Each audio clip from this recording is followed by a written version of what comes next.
Isang mapagpalang araw po sa ating lahat, katiis mula dyan sa Luzon, Visayas and Mindanao, dyan po sa Zamboanga, at dyan po sa labas po ng bansa sa Mexico. Muchas gracias, amigo. Bago po ang lahat, ako po muna ay magpapasalamat po sa aking mga viewers, subscriber at followers. Thank you so much sa inyong walang sawang panonood, walang sawang pagsubaybay at walang sawang pag-suporta sa aking YouTube channel. Bagamat ito'y bago pa lamang, I hope ako'y tulungan nyo to help to grow my small channel. Ito ang aking tema po ng channel ko ay pagdilikod po at pag-analisa ng mga treasure symbols, treasure sign, at treasure markers sa cottage. So, yun po yung aking tema po ng aking YouTube channel. At maraming salamat na rin sa mga bagong subscriber, ang mga bagong followers, at bagong viewers na rin na ito'y laging tumatangkilik at nanonood po ng aking YouTube channel. Okay, marami po nagtanong sa aking comment section kung saan po ipadala o isend ang picture po ng pwedeng ipadikod o ipaanalisa. Ito po, pwede nyo po ipadala sa aking Facebook page, Alejandro Sanchez. Yung profile ko po doon, yung naka-sunglass po ako doon, sunglasses, naka-shade. Yun ang inyong pipiliin dahil marami pong Alejandro Sanchez po ang lumalabas doon at kapangalan ko at medyo common po yung ating pangalan. So, ang gawin nyo po, yung Alejandro Sanchez po na naka-shade o naka-sunglasses po, yun yung pagkakaiba po ng Alejandro Sanchez na kapangalan po, kaparehas ko ng pangalan ko. So, nakuha niya po, nasundan yung Alejandro Sanchez po sa Facebook page na naka-shade o naka-sunglasses po. So, ang gawin niyo po, siyempre dapat print tayo o i-add print nyo muna ako mga ka-TH para to kayo makapasok po at kayo para ito may padalam na isend nyo po yung mga treasure symbol, sign and markers na gusto nyong ipadikod sa akin. Sa abot kong makakaya po sa pagdikod sa pag-analisa ay gagawin ko sa abot kong makakaya at ito'y matugunan at mabigyan po ng pag-analisa po ng inyong pinadala pong treasure, sign and markers and symbols sa cottage. Okay po, ako po muna ay humingi po ng favor. Yung mga bago pa lang sa aking YouTube channel, please subscribe.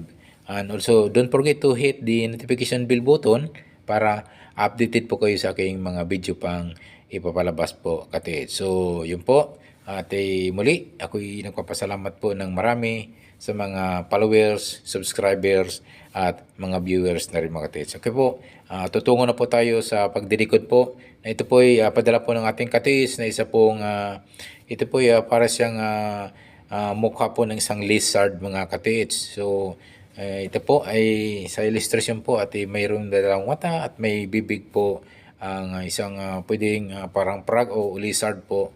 So ano man po itong ito'y shape po ng pagka markers po nito ay dito tingin ko parang lizard po ito, ulo ng lizard cottage. So ang gagawin niyo po ito po ay isa po napapansin ko rito ay mayroon pong dalawang mata at may ilong din siya mga cottage at ito po ay may maraming spoke hole o maraming butas mga cottage. So, titignan nyo rin mga cottage, yung ito kasi mayroon ako nakita rito na isa, dalawa, tatlo, parang apat na butas mga cottage. At yung isa mga cottage ay isa para siyang footprint mga cottage na isang footprint na ito'y kaliwang paa, ito'y pising sa west and east, south mga cottage. So, yun po yung aking na-observe po dito na isang reptile po ito na ginawang treasure marker.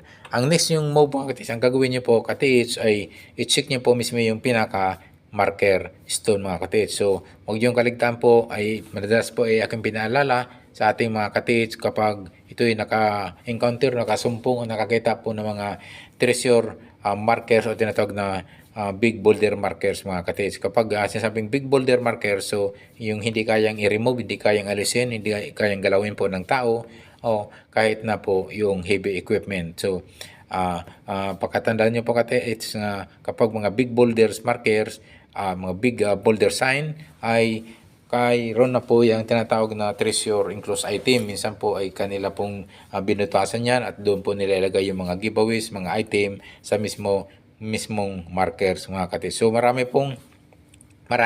na po mga katis po natin na nakakuha, naka-retrieve ng item na mismo sa markers, sa mismong markers nila linalagay po. So, ibig sabihin mga katis, so hindi lang po tayo nag-rely po sa mga arrowhead, mga pinpointers, so saan po yan nakaturo, ay doon lang po tayo nakapokus. So, sabi nga, minsan po ay nariyan lang pala yung item na hinanap natin sa mismo pinaka-marker.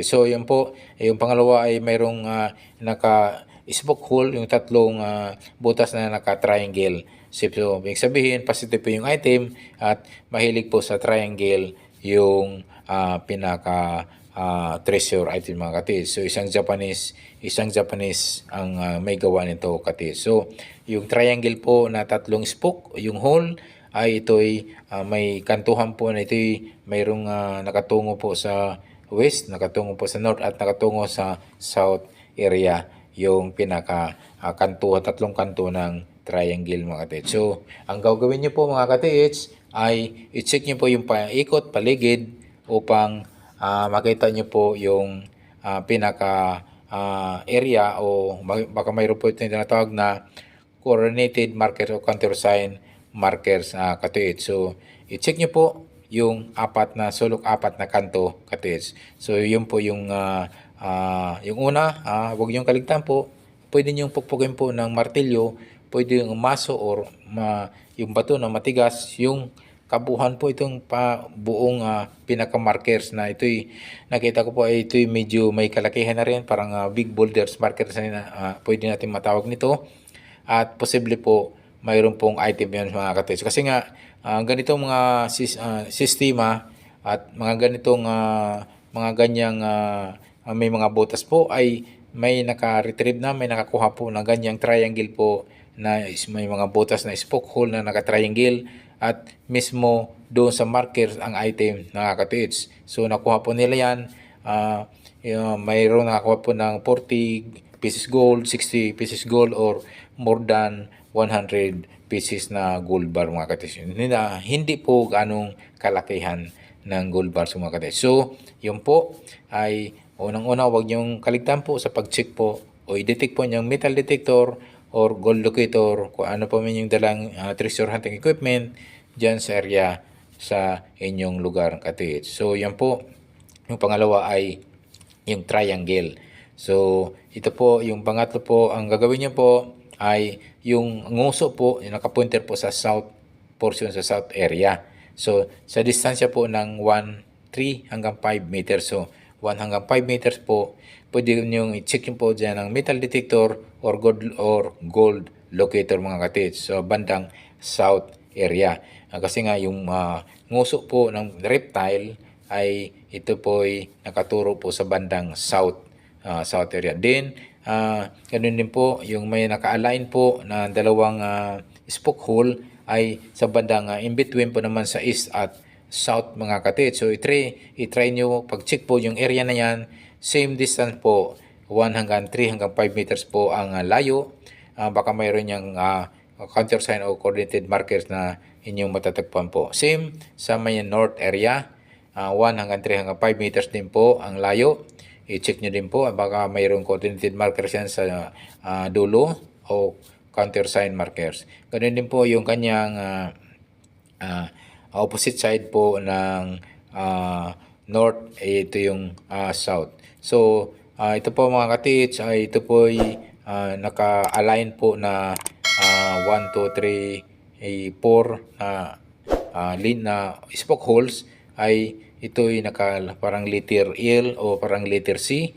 Ito'y ay nakaturo po sa may bandang east mga katits. So, i-check nyo po sa distansya po ng 1, 3 hanggang 5 meters din ang layo. Yung area niyan, baka mayroon niyang tinatawag na countersign o coordinated markers sa area na ito pwedeng mag-pinpoint po at magtuturo po ng item mga katits. Kasi nga kapag mga ganyang medyo may kalakihan na, may tinatawag na po natin na big boulders markers, mayroon niyang kakabit na tinatawag na countersign markers o tinatawag din coordinated markers mga katis sa hindi gaano niyang kalayuan. So i-check niyo po yung apat na sulok, apat na kanto ng sa distansya po ng 1 hanggang 5 meters po ang layo. So yun niyo po inyong titingnan at obserban niyo, pansin niyo po baka may mga bato at hindi gaano kalakihang bato or minsan po mga punong kahoy, old century tree na ito'y may mga guhit na tulad nito, may mga butas po o yung bato naman at mayroon din mga spoke hole, may mga butas, pwede po yun ay counter sign po at tinatawag o counter marker o coordinated marker katiit. So yun po yung inyong tingnan po yung sa apat na sulok o yung apat na kanto sa pinaka markers nito mga katiit. Na hindi ganong lalayo sa hanggang 5 meters. O panalala ko uli, yung i-check nyo po yung pinaka-markers mismo. Pwede nyo i-detect ng metal detector or gold locator or pwede nyo pukpukin po ng masa or martilyo o bato na tingnan, alam nyo naman kung ito'y solid o may siksik po yan mga katis. Kapag mayroong area dyan na parang ampaw o parang maluwag po yung ilalim, posible po may item na sa loob, pwede po may tinatawag na rock enclosed item yan, katiits. Okay po, sana po ay nasundan po ng ating katiits ang ating pagdidikit po, pag-analisa at yung point, mga guide at yung mga naka-pointers po, naka-arrow, kung saan siya pwede pong tutungo po mga katiits. Okay po, mga yung bago pa na sa aking YouTube channel, please don't forget to subscribe, katiits, at also don't forget to hit the notification bell button para updated po kayo sa aking mga video pang ipapalabas mga katiits. Muli, ako po'y nagpapasalamat ng maraming salamat talaga sa inyo na sa walang sawang pagsubaybay sa aking YouTube channel. Bagamat ito hindi gaano pang kalakihan, please help my YouTube channel to grow mga katiits mula dyan sa Luzon, Visayas and Mindanao at dyan sa ibang bansa mga katiits. Okay po, maraming salamat po talaga sa inyo katiits sa walang sawang pagsubaybay, mga subscriber ko, followers at mga viewers na rin mga katiits. Thank you so much. God bless us always.